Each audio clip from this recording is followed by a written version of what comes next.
Doc, let's focus a bit on premarital relationships today. And from the scriptures, it would look like Abraham, Isaac meticulously got involved in the selection of partners for their sons or their children. What is the role of parents today in the selection process for the children, the wives or spouses of their children? Well, until recently, marriage was not a personal choice. In almost all cultures, it was arranged by families. And that has been so till very, very recently in the last century, that the notion that individuals should make their own choice gained root. Because traditionally, throughout human history, marriage was seen as the joining of families together. And sometimes it was for political reasons, sometimes for economic reasons.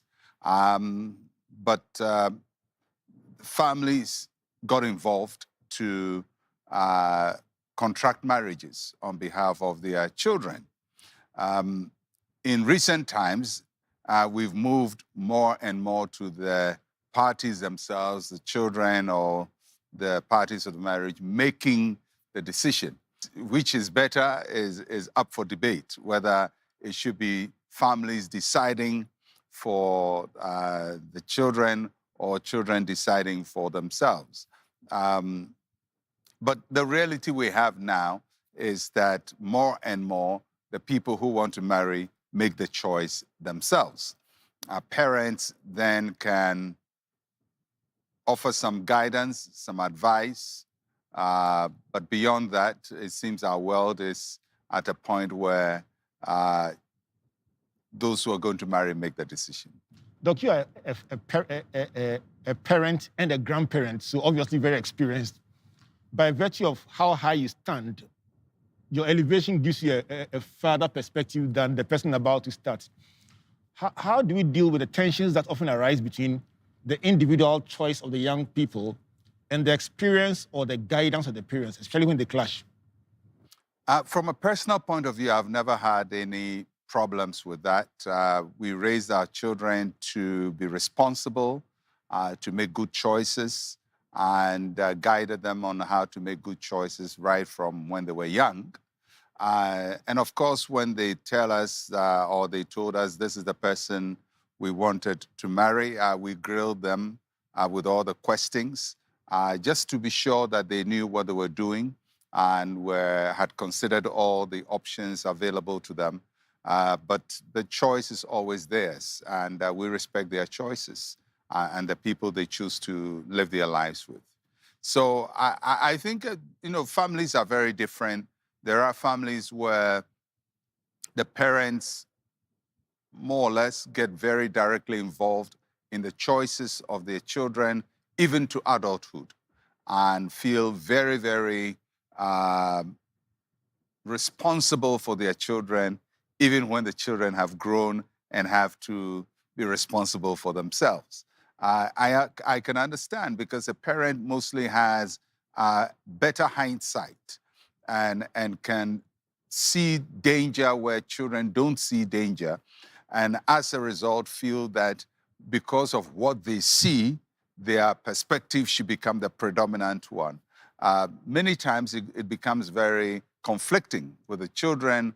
I think in the end, we just have to trust that our children are good enough to make their own decisions, and that we support them and stand with them and pray with them and encourage them that those decisions turn out right. Doc, what would be your counsel to somebody who loves, you've met somebody you love, and your parents say no, and they are not budging? What would be your counsel to somebody facing that kind of situation about how to this would require individual counseling. I wouldn't want to make a public statement on it because the factors may be very different in each case. But it takes a lot of counseling, and I think children should not easily dismiss their parents' point of view and their decisions. They've gone through this journey before, and even if they have failed, they have learned a lot from their failure. And so their views should not be lightly thrown away. But I also think parents should also trust the decisions of their children and not try to overrule everything that they come up with. At the end, it's going to be mutual respect from parents and children to resolve what outstanding issues may remain. I love the mutual respect. Pastor Priscilla? Doc, sometimes an individual may have a number of prospective or potential suitors.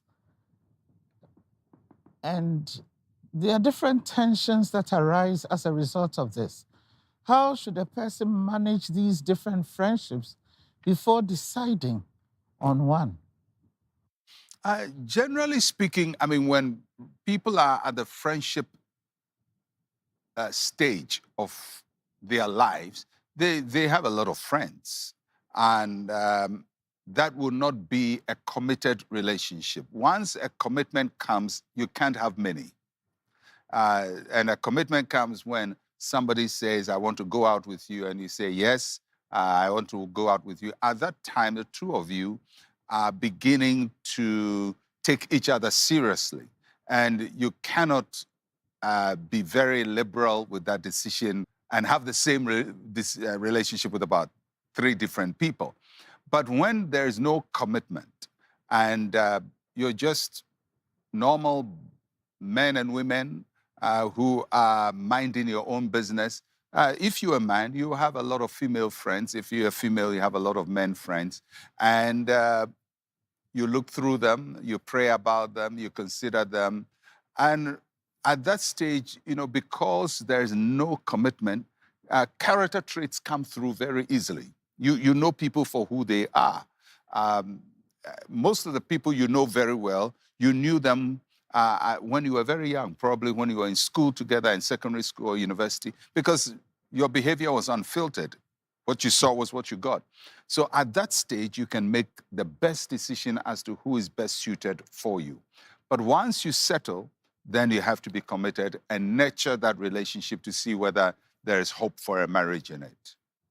Doc, on the flip side, there may not be many suitors, but there may be a particular person who's been with you for a long time, implying everything, but saying nothing.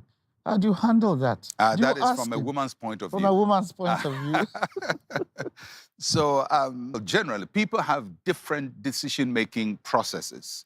And from a man's point of view, nobody likes to be shamed. And so you don't want to take it upon yourself to assume that the lady is going to be positive about your overtures. So some men want to be extremely careful and very, very sure that if they make the move, they won't be rebuffed. And that will keep them hedging for a very long time, even when the woman thinks she's giving all the indication that she's in this together. But because of dignity and personal dignity and self-respect, it's not easy for you to tell a woman you love her and for her to say, nope. I mean, that can ruin your self-esteem for a while.